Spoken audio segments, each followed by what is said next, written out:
Welcome friends.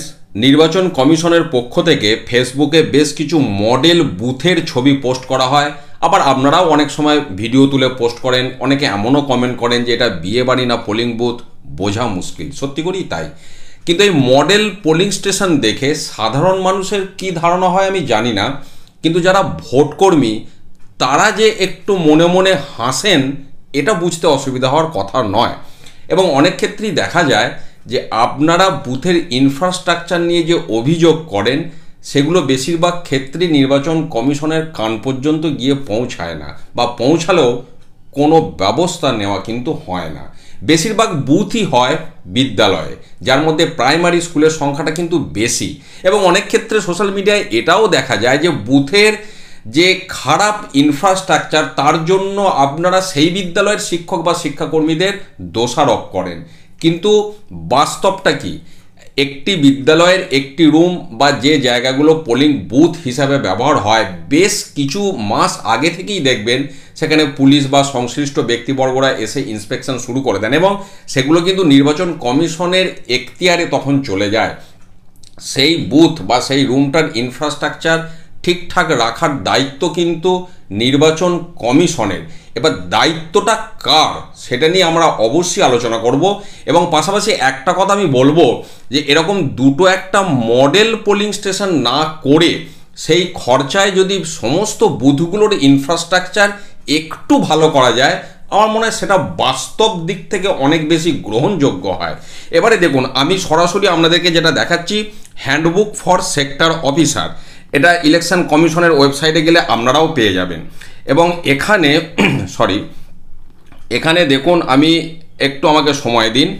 এখানে যে ইন্ডেক্সটা রয়েছে সূচিপত্র, এখানে 2.2-তে প্রিপোল রেসপন্সিবিলিটি একজন সেক্টর অফিসারের 3 থেকে 5 পাতায় সেটা বর্ণনা করা আছে। আমরা যদি একটু 3 পাতায় যাই, দেখুন এটা হচ্ছে 1 নম্বর পাতা, এটা 2 নম্বর পাতা, এটা 3 নম্বর পাতা। 3 নম্বর পাতায় এখানে আপনার প্রিপোল রেসপন্সিবিলিটি অনেক কিছু আছে, একজন সেক্টর অফিসারের অনেক দায়িত্ব। সেই দায়িত্বর মধ্যে আমরা যদি বুথের বিষয়টাতে এবার যাই, all arrangements at polling station, এর এবার সেকেন্ড প্যারাগ্রাফটা একটু আসুন। Sector officer has to ascertain the basic amenities and assured minimum facilities at the polling station location, যার মধ্যে র্যাম্প, জলের ব্যবস্থা, টয়লেট, টেলিফোন নাম্বার, এ সমস্ত সব থাকতে হবে ভোটারদের জন্য যেমন তেমন। পাশাপাশি sector officer also has to ascertain the basic infrastructure of the polling station where polling is suppose to take place, like the roof, অর্থাৎ ছাদ, যেমন একটা ভোটাররা যেখানে লাইন দিয়ে দাঁড়াবেন তার উপরে একটা তাঁবু, যেটা বলতে চাইছেন। দি ওয়াল, অর্থাৎ চারদিকে একটা দেওয়াল থাকবে। বিদ্যুৎ, ফার্নিচার, এন্ট্রি এক্সিট, অর্থাৎ ভিতর প্রবেশ এবং বাইরের দুটো আলাদা দরজা থাকাটাও একটা এর মধ্যেই পড়ে। পাশাপাশি যেটা বলা হচ্ছে ইলেকট্রিসিটি, ফার্নিচার, ওয়াটার, টয়লেট, এই 4টি নিয়েই কিন্তু সমস্যা হয়। এবং এই 4টি জিনিস দেখার দায়িত্ব কিন্তু নির্বাচন কমিশনের পক্ষ থেকে দেওয়া হয়েছে সেক্টর অফিসারকে। অর্থাৎ একজন সেক্টর অফিসারের দায়িত্ব, তিনি যতগুলি বুথের দায়িত্বে আছেন সেই বুথগুলির মিনিমাম ইনফ্রাস্ট্রাকচার ঠিক আছে নাকি সেটা পর্যালোচনা করা। মিনিমাম ইনফ্রাস্ট্রাকচারের মধ্যে কেউ একটা সোফার দাবি করে না বা কেউ এসির দাবি করেন না, কিন্তু চেয়ার, টেবিল, হাই বেঞ্চ, লো বেঞ্চ, জলের ব্যবস্থা আর একটু পরিষ্কার পরিচ্ছন্ন বাথরুম, এইটুকু, আর আলো, ফ্যান, এইটুকু ব্যবস্থা করার কিন্তু রেসপন্সিবিলিটিটা সম্পূর্ণরূপে নির্বাচন কমিশনের পক্ষ থেকে দেওয়া আছে সেক্টর অফিসারকে।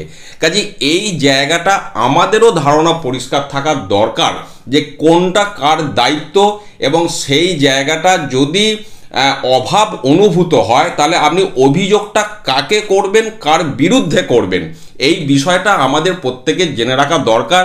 কারণ নির্বাচন যখন হয় প্রত্যেককেই অনেক কাজ করতে হয়, সেই কাজের মধ্যে নিজের দায়িত্বটা নিজে যদি ঠিকমতো পালন করা হয় তাহলে নির্বাচনের সাথে যুক্ত সমস্ত মানুষেরই কিন্তু সুবিধা হয়।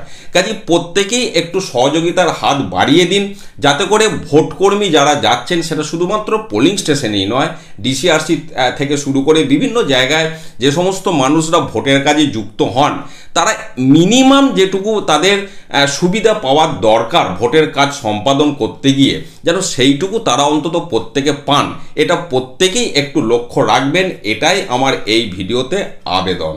ভালো থাকুন, সুস্থ থাকুন, ধন্যবাদ।